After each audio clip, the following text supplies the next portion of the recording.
ఇదే కదా కథానందలహరి, ఇది కమ్మని కథల లాహిరి, కమ్మని కలల లాహిరి,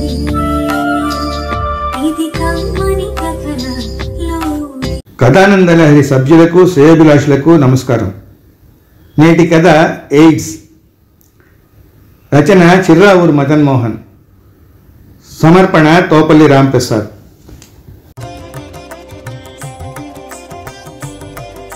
ఆ ఏడు వెంకట్ను లయన్స్ క్లబ్లో ఎయిడ్స్ అవేర్నెస్ చైర్మన్గా సెలెక్ట్ చేశారన్న వార్త అందరికీ పాకింది. అభినందనలతో పాటు ఆ ఏడు ఏమిటి చేయాలి, ఎవరిని చూడాలి అన్న అంశంపై తనకు ఓరియంటేషన్ ఇస్తున్నాడు తన లయన్స్ గవర్నర్. ఏ కాలేజీలకు కంపెనీలకు వెళ్ళి ఏ విధంగా లెక్చర్లు స్పీచ్లు ఇవ్వాలని చెప్తున్నారు.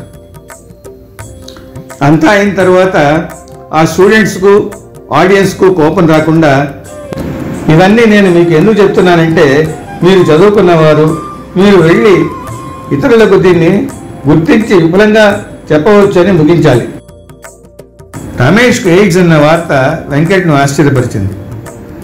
అతనికి దొరికిన మొదటి ఎయిడ్స్ కేసు అయినా ఆ వార్తను నమ్మబుద్ధి కాలేదు.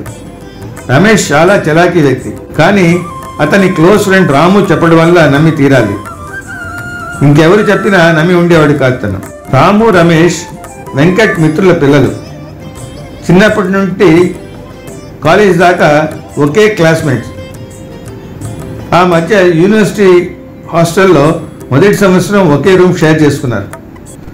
రెండో సంవత్సరం వాళ్ళ హాస్టల్కు సింగిల్ రూమ్లు ఇచ్చినా కాదని అతనితో మొదట్లో రూమ్ షేర్ చేసుకున్నాడు. ఆపై రమేష్ ఎయిడ్స్ విషయం తెలుసుకుని రూమ్ మార్చుకుని వేరే చోటికి వెళ్ళిపోయాడు రాము. కనుక రాము చెప్పేది తను నమ్మి తీరాలి.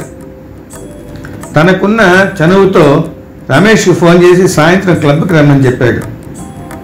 తన మాటకు గౌరవం ఇచ్చి వచ్చిన రమేష్తో గంభీరంగా ఇలా ప్రారంభించాడు లయన్ వెంకట్. ఎయిడ్స్ అనేది ఓ అంటువ్యాధి కాదు. దీన్ని సకాలంలో గుర్తిస్తే ఇప్పుడు సులభంగా నయం చేసుకోవచ్చు.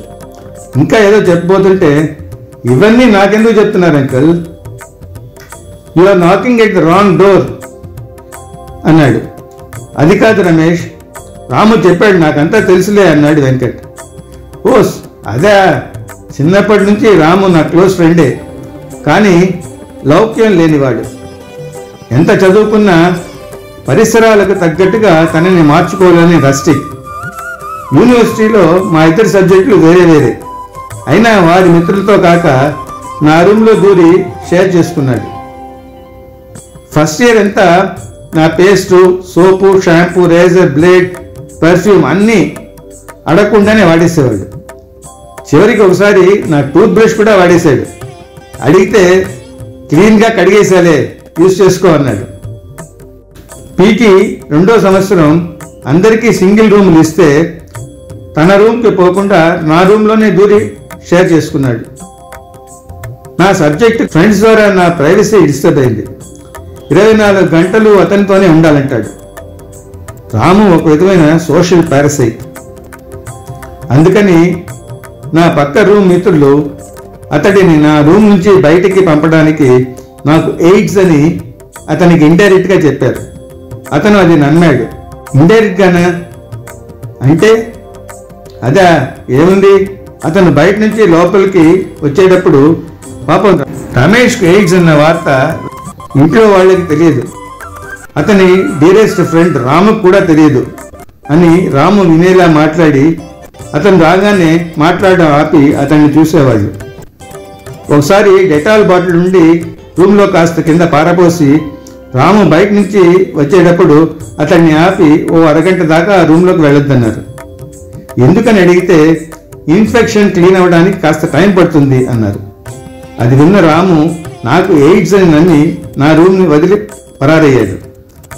ఆ సంవత్సరం తన సబ్జెక్ట్ మిత్రులతో రూమ్ షేర్ చేసుకుని తన తంటాలు తాను పడ్డాడు. అందుకే నాకు ఎయిడ్స్ అని మీతో చెప్పాడు. ఇది జరిగింది అంకల్. నాకు నా సబ్జెక్ట్ కొత్త మిత్రులతో గడపాలని, నా ఫ్రెండ్ సర్కిల్ పెంచుకోవాలని ఉంటుంది కదా, అందుకే ఆ ప్రాక్టికల్ జోక్ అప్లై చేశారు నా మిత్రుడు నవ్వుతూ అన్నాడు రమేష్. తన మొదటి ఎయిడ్స్ కేసు ఫెయిల్ అయిపోయిందే అన్న బాధ ఉన్నా విధి లేక రమేష్ నవ్వుతో శృతి కొలిపాడు వెంకట్. ఎయిడ్స్ రచన చిర్రావూరు మదన్ మోహన్, సమర్పణ తోపల్లి రాంప్రసాద్.